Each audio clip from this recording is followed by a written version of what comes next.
Hey crew, Brett Marshall, CrossFit Calgary. Today's Tech Tuesday. I want to review the twisting med ball toss. And we shouldn't even call it a toss. It's a throw.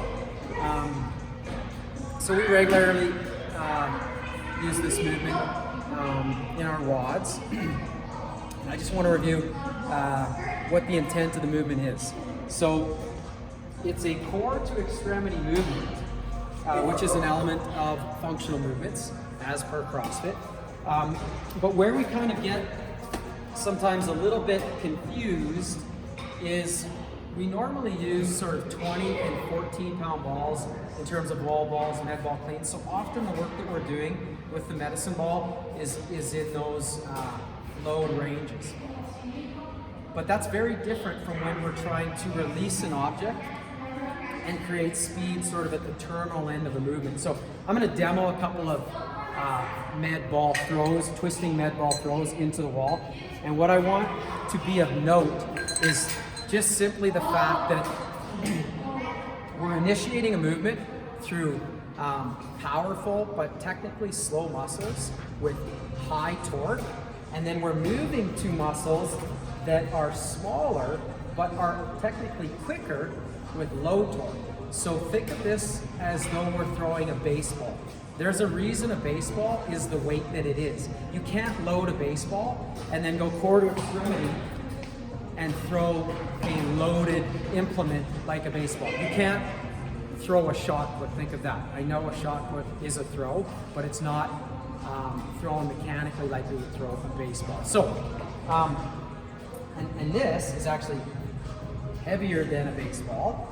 But what I'm saying, but we're using two hands to toss this one. So, point here being, we need to select the load that allows us to accelerate right to the end range of the movement, because we're releasing, in theory, with the highest velocity upon release. So it looks like this.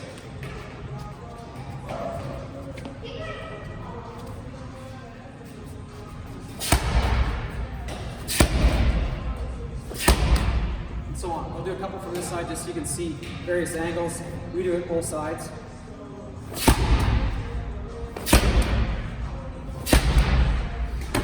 And now the point to this is, I do want that core to extremity motor recruitment pattern, but I'm not trying to just go through the movement of core to extremity and not reach a high velocity at the end. That looks like this.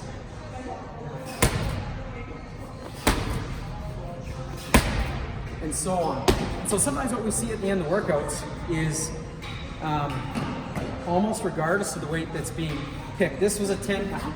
This is what I used in the workout that we recently did. If you're starting to slow that ability to create velocity through the range of motion, you need to either rest so that you can resume that acceleration, or you need to select a ball that is lighter. And this is where, I mean, this is great. We have 4, 6, 8, 10, 12 pound balls. This is a class where using the 4 pound ball, the 6 pound ball, the 8 pound ball is a fantastic choice so that you can maintain the speed and the intent of the movement versus trying to move a heavy weight slow. It would be like sprint training, but not sprint training fast. Good sprint coaches will stop their athletes when they reach a certain margin of decrease in terms of the speed output. You're not training fast then, you're actually training slow. Cool.